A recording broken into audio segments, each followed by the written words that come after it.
All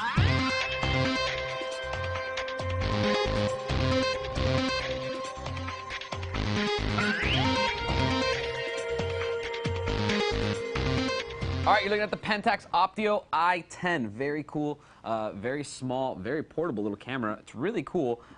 Its design is like nothing I've ever seen. It's actually a commemorative item. It's based loosely upon the design of the classic Pentax 110 film camera, which used like a really small little film cartridge. It's actually about the same size. Now that one had, you know, interchangeable lenses and stuff, but this one kind of looks like it. It's got the same kind of design, Pentax design, and it's very, very cool. It's a full 12.1 megapixels, so it's very powerful.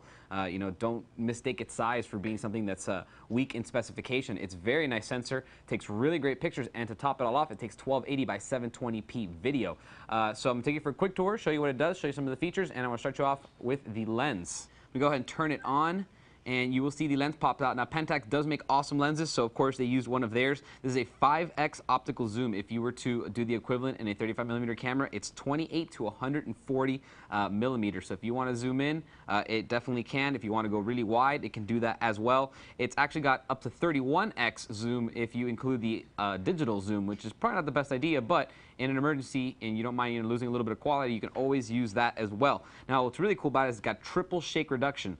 So when you shake the camera, you might introduce a little bit of image blur to your photo. It's going to counteract that, and it does that 3 different ways. First is the mechanical sensor. So basically, the sensor is sitting right over here on the back. And what happens is that there's a gyro in here, and the sensor is like on a platform that can move. Basically, when the gyro senses that there's movement, it moves the sensor so that it aligns properly with the lens, and that means that it counters that shake. You see the camera moving, the sensor will kind of stay in the middle because just like that. Wow, I did it perfect right there. That's exactly what's going to happen. The sensor is going to stay in the middle. That means you're going to have less blur, and that's going to give you up to 3 stops of extra protection against blur. Now, it also has digital pixel tracking, which basically just means it cranks up the ISO whenever you're in a high movement environment. It can automatically know that if you're in auto mode, or you can set it manually if you so desire. And then there's also shake reduction in the movie mode. Again, it is 720p video at 30 frames per second, so that can be, you know, you have to be extra smooth when you're doing high def video. When you pan, if you're going one way across, you got to be really smooth. You can't just kind of like, oh, you know, go like that. It's not going to come out.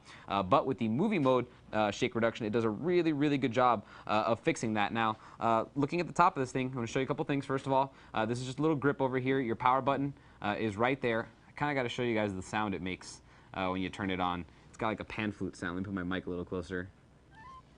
Very happy little sound. I love it. Right here's your shutter release, as well as the toggle or the switch for your zoom control. Now on the back you have a 2.7-inch LCD. It's got a 16:9 aspect ratio, which is kind of interesting. That means that when you're looking at photos, it is going to give you a little bit of letterboxing, but that also means that when you're looking at movies, it's going to, you know, pretty much show up the entire thing. So it's pretty cool. Looks really good, and it's a new design. It's not something you usually see. You usually see the 4x3s, but 16:9 is really, really cool. Now let's talk a little bit about all the neat features that are on here. I'm going to go ahead and get out of here, hit the shutter. I'm going to go ahead and hit mode. This is going to let you choose between all the different modes. So I'm going to go back a little bit. I wanted to go through them real quick with you. Auto picture basically picks the scene for you, so you don't have to worry about any of these modes. P is like a program where you can choose some of the different settings and change them yourself. You have a night scene that lowers the shutter speed really low to get you bright photos, but you have to have a tripod or set it down somewhere. Night scene portrait is going to crank up the ISO. Half-length portrait is going to auto zoom for you. The movie mode, again, 1280 by 720, so nice HD video. This is for landscapes. It's going to make greens green and the sky blue. For flowers, for capturing portraits. This is surf and snow for very bright white things. Sports for high-speed action photography. It's going to increase the shutter speed to make sure that you freeze your motion. Digital SR is going to reduce that sensitivity for blur, so basically it's going to crank up the ISO. There's a mode for shooting kids, for pets, shooting food, shooting fireworks. Frame composite is going to put a little frame on it. Party mode is for dim, you know, kind of like inside of a club or a little lounge where it's dimly lit. It's going to crank up the ISO. This is natural skin tones. It's going to fix blemishes and make the skins look uniform. So very nice. You're going to take some portraits of people. It's going to be very flattering. Candlelight for low light. Text. Blog is going to give you a small 640 by 480 to upload to the web. And then there's a digital wide that lets you put 2 images together. And then there's digital panorama, which is to put 3 together. So very, very cool. And that's basically it as far as all the modes go. I'm going to jump into the menu here.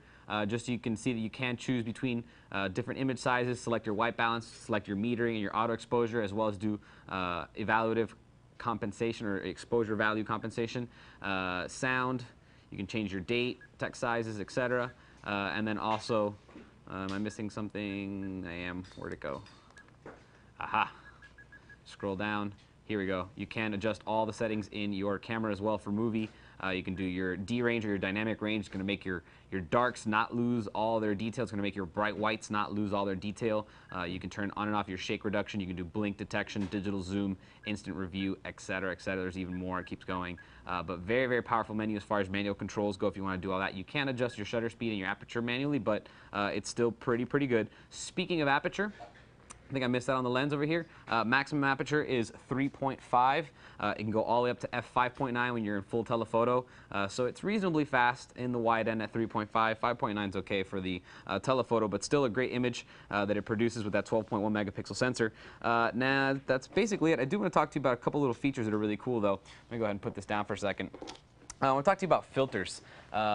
This camera has two really cool features that I like, or filters that I like. Now, every digital camera out there now has a couple. They have the monochrome, they have the sepia, you know, they change the colors or whatever. But this one has two that I really like. One is a toy camera setting. Basically, it's a lomography camera setup. So basically, there was these cameras made in Russia. They were really cheap. They're like, you know, $100, and they take film and they kind of shoot like dirty images that don't really look that good, and it's a whole like field behind it of people that think it's a hobby, and they basically grab lomography cameras and they go take these cool gritty street photography photos. This one has a filter that does it for you automatically, so that's very, very cool. Now on top of that, it also has a soft feature, which is nice, kind of makes everything, reduces the clarity a little bit, makes it kind of fuzzy, but it's still sharp and in focus, but it's soft.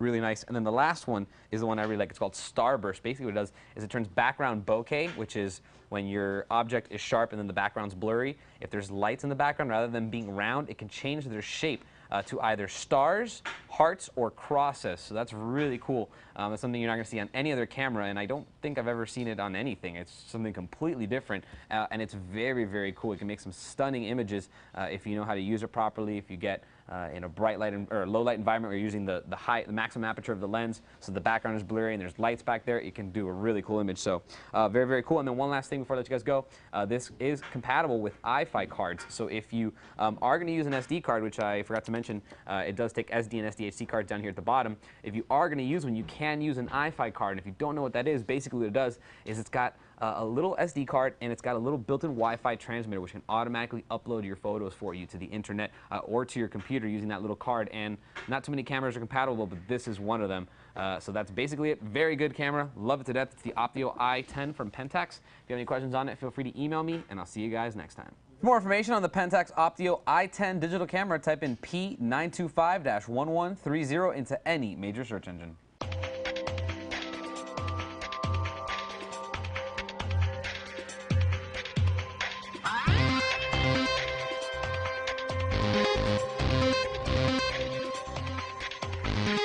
Yeah.